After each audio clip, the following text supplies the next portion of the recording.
Good evening and welcome to Poland Daily, the first English news program in Poland.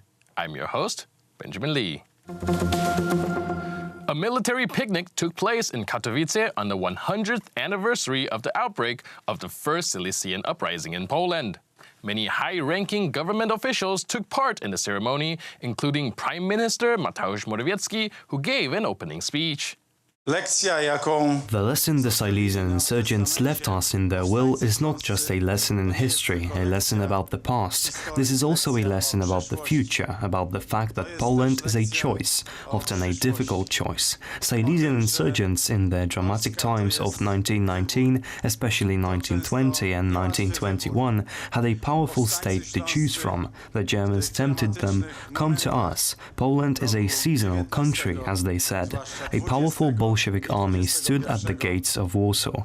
At that moment, facing down the greatest danger, Silesian insurgents, the inhabitants of Silesia, favored Poland, favored Polishness. Today, we follow their lead. We are building a strong Silesia for Poland and building a strong Poland for the whole of Silesia. Śląsk jest bliski sercu. Silesia is close to the heart of every Polish patriot because it is a beautiful, happy and honest region. Strong family, people who are hardworking, who are persistent, who are patriots, but who also think first about what is most important to them, what is closest to them. Poland, our fatherland, family, this traditional family of Silesia, which should be a role model not only for Poland, but also for Europe. A family that lives with values, not on the off day, but every day. Silesia is associated with economy, industry, coal and mining. However, Silesia is also green, beautiful, and Silesia is primarily modern. That's because today, when you come here to Katowice or other cities, you can see that Silesia is changing. That Silesia is a region that focuses on modernity, development, with a goal to give a good future to its inhabitants, but also be a strong region for Poland. Przepiękny. As the election to the European Parliament approaches, the political alliance of the opposition parties to the current ruling Law and Justice Party, known as the European Coalition, organized a march on the streets of Warsaw named Poland in Europe. Attendees of the march included the European Council President and former Prime Minister Donald Tusk, opposition leaders Grzegorz Schetyna and Katarzyna Lubnauer. Koalicja! The March for Europe was supposed to be a true mobilization of the European coalition's electorate before the upcoming European Parliament elections. We came here to say that we are ready. We ask you for one more week of encouragement, good emotions and enthusiasm, so we could all celebrate on the evening of May 26th.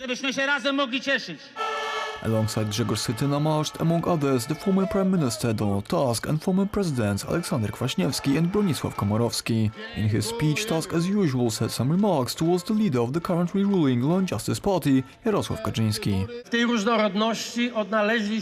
In our differences, we found the strength to unite. I address all Poles now, don't listen to the malcontents who are forever doubting everything and say that we are all too different and nothing connects us. Well, we are connected by greater good. Save Poland in a united Europe is now the highest priority for us Poles. Quite recently, a certain individual talked about Shariat here. Shariat is nothing short of a denominational state. When the author of these words, and I know him long and well, says that he wants to defend us against something, he usually dreams about it. Szariat to mniej więcej w praktyce państwo wyznaniowe. The former president of Poland, Aleksander Kwaśniewski, also encouraged Poles to take part in the elections. These elections are very important, perhaps more important than any other elections we had in recent years. I would like to ask you to mobilize, knowing that there are so many of us, not only in Poland but in the EU as well, to go and vote on May 26. The European Coalition's march went from the Bankowy Square to the Konstytucji Square in Warsaw. According to the organizers, 50,000 people participated. According to the opinion poll conducted by Estimator Survey Company, the Law and Justice Party is currently leading the race but has lost a few points in support in comparison to previous polls. Despite the setback, the ruling party still leads over European Coalition amongst the polled eligible voters. According to the most recent survey done by the Estimator polling company, if the European Parliament elections were to take place tomorrow, the Law and Justice Party would receive 40.3% of the votes, decreased from 42.1%. Meanwhile, European Coalition is trailing behind the ruling party with 38.5% of support. Both the Spring and Cookies 15 parties lost support in comparison to the previous surveys, polling at 7.6 and 5.1% respectively. The Confederacy Party fell just short of the election threshold, while the Left Together party had the lowest backing among the pollsters. The largest social crisis in France advances into its 6th month as the Yellow Vest protesters gather once again for a nationwide protest and announce even more coming demonstration on May 25th, the day before the European elections on the Seine. Since the beginning of its manifestation on November 17th last year, the Yellow Vests have organized over 27,000 demonstrations and other events in opposition to the French government. The Yellow Vest protests continue in France as today marks the 27th day of demonstrations that take place every weekend. The social crisis in France seems to have no end. Yesterday marked half a year since the very first manifestations, which gathered over 500,000 people and were against the raises of gas prices in France.